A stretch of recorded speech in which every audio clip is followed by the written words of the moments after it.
Existe um momento muito específico na jornada da retenção e do foco em que algo muda de forma irreversível. As pessoas deixam de dizer que você parece descansado, centrado ou confiante. As palavras mudam. Elas passam a dizer que você está intenso demais, sério demais, estranho, inquietante.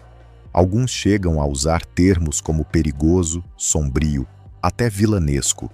E é exatamente nesse ponto que você entende que a retenção começou a agir no nível mais profundo, porque ela não transforma apenas sua energia interna, ela transforma a forma como você ocupa o espaço, como você é percebido e como o mundo reage à sua presença. Esse fenômeno não é acidental, ele é biológico, psicológico e energético. Quando você decide reter, você está interrompendo um ciclo de liberação que a sociedade moderna normalizou como inevitável. Está dizendo não a um reflexo primitivo que, para a maioria, funciona como válvula de escape emocional, ansiedade camuflada, distração programada. E ao fechar essa válvula, algo começa a se acumular. Não apenas hormônios ou neurotransmissores, mas uma força interior que começa a remodelar sua identidade. No início, a retenção parece quase terapêutica, um processo de limpeza. A mente clareia, o corpo responde melhor, o sono fica mais profundo, o humor estabiliza, você sente mais disposição, mais foco, mais controle. A euforia nos primeiros dias, um senso de conquista. Você acorda com mais energia, treina com mais intensidade, trabalha com mais clareza. Parece que finalmente encontrou a peça que faltava. Estudos sobre dopamina e o sistema de recompensa do cérebro mostram que a abstinência de estímulos supernormais, pornografia, masturbação compulsiva, consumo digital excessivo, permite que os receptores de dopamina se recuperem. É como desinchar. O cérebro volta a sentir prazer em atividades simples, uma conversa real, uma caminhada, um treino bem executado. A sensibilidade emocional retorna. Você se conecta com o presente, mas conforme as semanas viraram meses, a experiência muda de natureza. A energia deixa de ser apenas vigor ou motivação. Ela se torna densa, pesada, concentrada. É como se algo estivesse sendo comprimido dentro de você, criando uma pressão silenciosa que começa a moldar sua postura, seu olhar, sua fala e até o ritmo dos seus movimentos.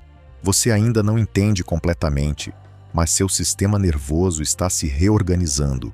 Você está entrando em um estado que os antigos mestres chamavam de força contida, a capacidade de carregar imenso poder sem liberá-lo impulsivamente.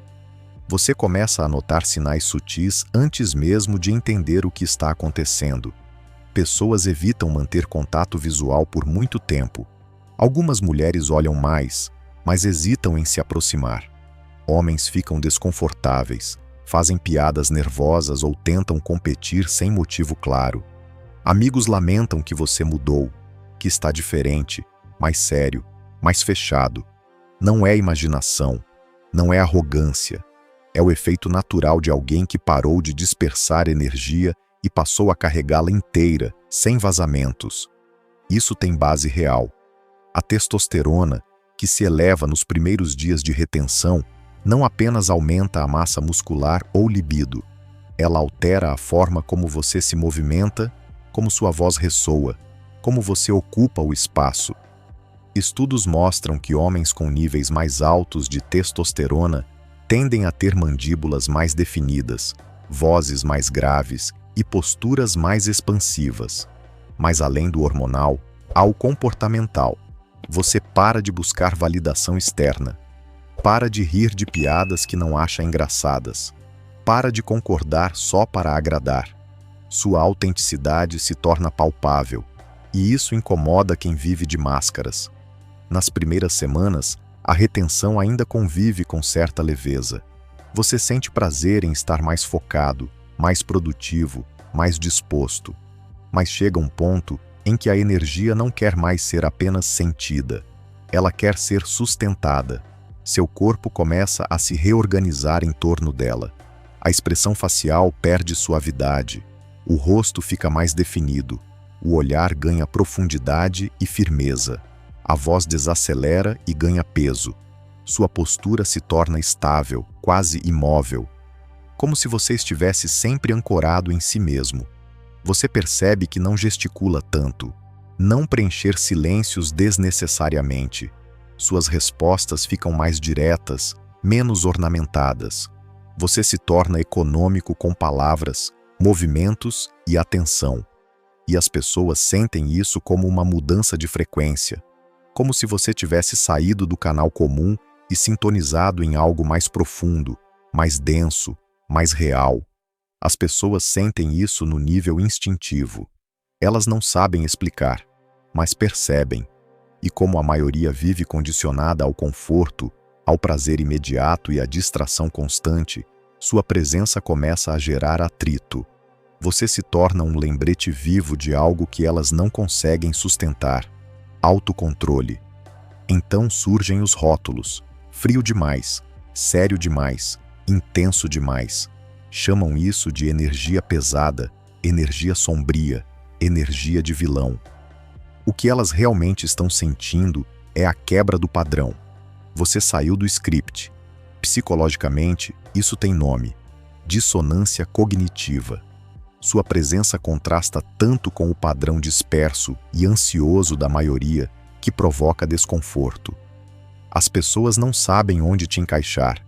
Você não está buscando atenção, mas também não está fugindo dela. Não está competindo, mas também não está se submetendo. Você simplesmente existe com uma densidade que força os outros a se posicionarem ao seu redor. Você não está mais correndo atrás de prazer. Não reage impulsivamente. Não busca aprovação. Você se tornou alguém capaz de encarar a tentação sem urgência, sem ansiedade, sem submissão. E em um mundo treinado para ceder, isso parece ameaçador. Não porque você queira dominar ninguém, mas porque você não pode mais ser facilmente manipulado. Pense nas táticas sociais comuns, elogios superficiais, testes emocionais, jogos de poder disfarçados de brincadeira. Antes, você reagia. Agora você observa, e nessa observação silenciosa, você desativa o jogo. Sem confronto, sem drama. Apenas pela recusa de participar. Isso deixa as pessoas sem ferramentas. Elas não sabem como te mover, como te provocar, como te controlar. E isso as desorienta profundamente. Esse é o arquétipo do vilão mal compreendido. Não o destrutivo e cruel, mas o homem que não negocia seus limites. O homem que fala pouco, observa muito e age apenas quando decide. Pense nas figuras mais imponentes da história e da ficção. Marcos Aurelius, que governava um império mas vivia como estoico. Miyamoto Musashi, que venceu 60 duelos e morreu em meditação solitária. Nas telas, personagens como Thomas Shelby, Tyler Durden, o Coringa de Heath Ledger, não pela violência, mas pela recusa absoluta de se curvar ao sistema. Elas não imploram aceitação, não se explicam excessivamente, não vivem se justificando. Elas simplesmente existem e o ambiente se ajusta. A retenção de longo prazo constrói exatamente isso, uma energia silenciosa, densa e altamente controlada, que não precisa se anunciar.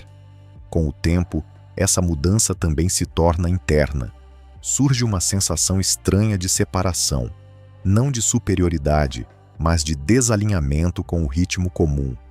Você passa a enxergar padrões com clareza desconfortável, percebe vícios emocionais, dependências disfarçadas de personalidade, jogos de ego, carências camufladas de confiança. E o mais importante, você para de fingir que não vê. Isso te torna mais reservado, mais seletivo, mais econômico nas palavras e nos vínculos. Não por desprezo, mas por lucidez. Você começa a valorizar o silêncio. Solidão deixa de ser solidão e vira recarga. Você percebe que a maioria das interações sociais é ruído, preenchimento de vazio, performance de pertencimento, teatro emocional. E você já não tem paciência para isso. Não porque se ache superior, mas porque sua energia se tornou preciosa demais para desperdiçar.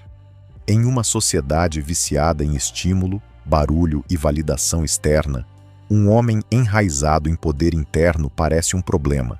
Sua quietude é interpretada como julgamento. Sua calma vira arrogância aos olhos inseguros. Mas o que realmente incomoda é a tensão do seu autocontrole. As pessoas não sabem lidar com alguém que não corre atrás, não reage por impulso e não se explica o tempo todo. Elas temem porque isso as força a encarar a própria falta de disciplina. E ainda assim, algo paradoxal acontece. Mesmo que critiquem, mesmo que rotulem, a atração existe. Mulheres sentem segurança e curiosidade. Homens sentem respeito, ainda que não admitam, porque essa energia não vem de pose nem de performance. Ela vem de contenção. É a masculinidade que não precisa provar nada porque já está inteira. Biologicamente, isso faz sentido. A energia sexual retida não desaparece, ela se transmuta. Ela alimenta criatividade, ambição, presença física, carisma magnético. As mulheres sentem isso subconscientemente. Elas captam sinais de saúde, vitalidade, autocontrole. E em um mundo onde homens vivem dopados por pornografia e videogames, um homem que domina seus impulsos se destaca como raridade. Ao longo da história, homens verdadeiramente disciplinados quase sempre foram vistos como excessivos, perigosos ou difíceis demais. Sócrates foi executado por corromper a juventude, na verdade, por fazer perguntas incômodas. Galileu foi perseguido por dizer a verdade. Tesla morreu pobre e sozinho, enquanto Edison ficou com a fama. Nietzsche passou anos incompreendido, chamado de louco. Muitos só foram compreendidos depois de mortos. Não porque fossem maus, mas porque escolheram domínio próprio em vez de indulgência. Escolheram contenção em vez de exposição. Escolheram silêncio em vez de ruído. E é exatamente isso que a retenção treina em você. Quanto mais você segura, mais você estrutura. Quanto mais você recusa, mais você constrói por dentro. Você se torna arquiteto da própria fortaleza interna. E fortalezas não pedem permissão para existir. Com o tempo, o fogo interno se torna impossível de esconder. A mandíbula se firma. O olhar se torna penetrante. A presença silencia ambientes. Você começa a parecer um tipo de homem que não se encaixa mais em um mundo fraco e permissivo, o chamado vilão. Mas na verdade você está apenas se aproximando da forma original do masculino. Firme, contido, consciente e perigoso, apenas no sentido mais elevado da palavra. Perigoso não no sentido de violência física, mas de imprevisibilidade consciente. Você não segue o script social, não responde aos estímulos programados, não pode ser comprado com elogios, nem manipulado com culpa. Você se tornou soberano. A soberania sempre foi vista como ameaça por quem quer controlar. Assumir essa energia não é algo a ser evitado, é algo a ser integrado com maturidade. Carl Jung falava sobre a sombra, a parte rejeitada de nós mesmos que, se não integrada, nos domina. A retenção te força a encarar sua própria sombra, sua raiva, sua fome, sua ambição, seu lado selvagem. E ao encará-la sem julgamento, você a integra. Você não se torna monstro, você se torna completo. Ser visto como vilão significa que sua presença é real, que sua energia não passa despercebida, que você se tornou aquilo que homens fracos temem e aquilo que a energia feminina respeita profundamente. Não porque você agride, mas porque você não se rende. Se você está passando por essa mudança, não recua. Não suaviza sua presença para caber em ambientes pequenos. Deixe que estranhem seu silêncio. Deixe que interpretem mal sua calma. Em um mundo escravo do impulso, o homem que governa o próprio fogo sempre será a presença mais perigosa da sala. Se isso ressoou com você, se percebeu as pessoas reagindo diferente à sua energia, se sentiu essa densidade surgir, inscreva-se no canal. Aqui não é lugar para quem busca conforto ou aceitação fácil. É para quem escolheu disciplina, soberania interna e domínio próprio. Essa jornada não foi feita para te deixar agradável. Foi feita para te tornar intocável. Porque no final, a verdadeira força não está em dominar os outros, está em dominar a si mesmo. E quando você alcança isso, o mundo inteiro sente. Seja bem-vindo à sua transformação interior. Se você chegou até aqui, não esqueça de deixar uma coroa nos comentários. Ela simboliza muito mais que uma interação. Ela simboliza um marco, o início de uma nova jornada, o renascimento do guerreiro. E, se possível, gostaria de saber qual o maior período que você já ficou em retenção e quais foram os benefícios percebidos. Mais uma vez, obrigado por estar aqui, fique firme e até o próximo vídeo.